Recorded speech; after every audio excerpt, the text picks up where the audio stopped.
Hello, class 11th. The next topic is elastic collision in one dimension. One dimensional collision जब होगा, मान लिया जाए टू ऑब्जेक्ट्स हैं, एक ए है एक बी है। ए वाले ऑब्जेक्ट की इनिशियल वेलोसिटी u1 है और इसका मास m1 है। बी वाले ऑब्जेक्ट की इनिशियल वेलोसिटी u2 है और इसका मास m2 है। वेलोसिटी को हमेशा आप वेक्टर नोटेशन से शो करेंगे। ये बिफोर कोलिजन हुआ, ये कोलाइड कर रहे हैं दोनों, देखिए आपस में। कोलिजन करने के बाद ए वाले की वेलोसिटी बदल करके हो गई है v1 और बी वाला जो ऑब्जेक्ट था उसकी वेलोसिटी बदल करके हो गई है v2। मास तो सेम ही रहेगा। तो u1 जो होगी पहले वाले की स्पीड वो ग्रेटर देन होगी दूसरे वाले की तुलना में, क्योंकि अगर ये इससे बड़ी नहीं होगी, ये स्लो चल रहा होगा ये तेज़ चल रहा होगा, तब टकराएंगे, नहीं तो टकराएंगे नहीं। By the law of conservation of linear momentum क्या होता है, मोमेंटम बिफोर कोलिजन क्या होगा, momentum p is equal to m into v होता है ना, मास इंटू वेलोसिटी। तो पहले वाले का मोमेंटम क्या हुआ, mass into initial velocity m1 u1, दूसरे वाले का m2 u2। टकराने के बाद क्या होगी, वेलोसिटीज बदल गई, मास तो उतना ही हुआ, तो m1 v1 plus m2 v2 ये हो जाएगा। अब जो वेलोसिटीज़ हैं वो दोनों सेम डायरेक्शन में, एक ही डायरेक्शन में, यूनि डायरेक्शन है, तो वेक्टर लगाने की जरूरत नहीं हुई क्योंकि सबकी डायरेक्शन सेम है। तो हम समझ गए हैं सबकी सेम है, तो खाली मैग्नीट्यूड ले लिया। तो m1 u1 plus m2 u2 equal to m1 v1 plus m2 v2। यहाँ से m1 u1, ये m1 v1 को लेफ्ट में लाए, निगेटिव हो गया। m2 v2 यहीं रहा, इस वाले m2 u2 को राइट में लाए, ये भी निगेटिव हो गया। यहाँ से m1 कॉमन ले लिया, यहाँ से m2, इसको इक्वेशन 1 मान लिया। अभी कोलिजन कैसा है, इलास्टिक।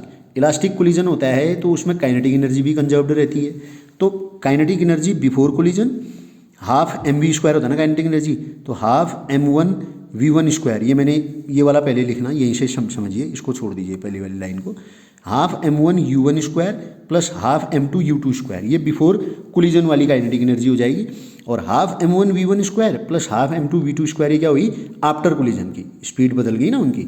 अब हाफ m1 v1 स्क्वायर यहाँ है m1 u1 स्क्वायर, यहाँ से m1 v1 स्क्वायर को यहाँ ले आइए। यहाँ हाफ m2 v2 स्क्वायर है, इस हाफ m2 u2 स्क्वायर को यहाँ ले जाइए। हाफ इंटू m1 यहाँ से कॉमन ले लीजिए, हाफ m2 यहाँ से हाफ कट गया, ये इक्वेशन सेकंड होगी। इक्वेशन सेकंड को इक्वेशन फर्स्ट से डिवाइड कर दीजिए। डिवाइड किया तो m1 से m1 कटा, यहाँ m2 से m2 कटा। u1 square minus v1 square था a square minus b square का formula, a plus b into a minus b, u1 plus v1 u1 minus v1, और यहाँ a plus b into a minus b, v2 plus u2 v2 minus u2, v2 minus u2 से ये cut गया, यहाँ u1 minus v1 से ये cut गया, बच गया आपका u1 plus v1 is equal to v2 plus u2। अब u1 यहाँ पहले से, इसको यहाँ ले आओ, u2 को इधर आ गया, यहाँ v2 पहले से ये वहाँ चली गई, v1 हो गया। अब देखो क्या हो जा रहा है, ये क्या है, दोनों की वेलोसिटीज़ का difference before collision, u1 minus u2, यानी कि एक ही डायरेक्शन में, एक डायरेक्शन में जब दो ऑब्जेक्ट गति कर रहे होते हैं तो उनकी वेलोसिटीज घट जाती है ना, रिलेटिव वेलोसिटी। तो ये रिलेटिव वेलोसिटी है बिफोर कोलिजन, यानी कि अप्रोच जब वो मिल रहे होते हैं उस समय की। और ये रिलेटिव वेलोसिटी क्या है, दोनों एक ही डायरेक्शन में जा रहे हैं, लेकिन v2 ज़्यादा हो जाएगी उस समय, अब जिसमें टक्कर मारी जा रही है, देखिए इसमें टक्कर मारी जा रही है पीछे से, तो इसकी वेलोसिटी क्या होगी, आगे वाला और तेज़ गति से चलेगा ना, तो v2 ज़्यादा होगी, v1 कम होगी, तो इसलिए इसमें v2 माइनस v1 आया। लेकिन दोनों एक ही डायरेक्शन में जा रहे हैं तो ये भी क्या हो गया, घट गई रिलेटिव वेलोसिटी।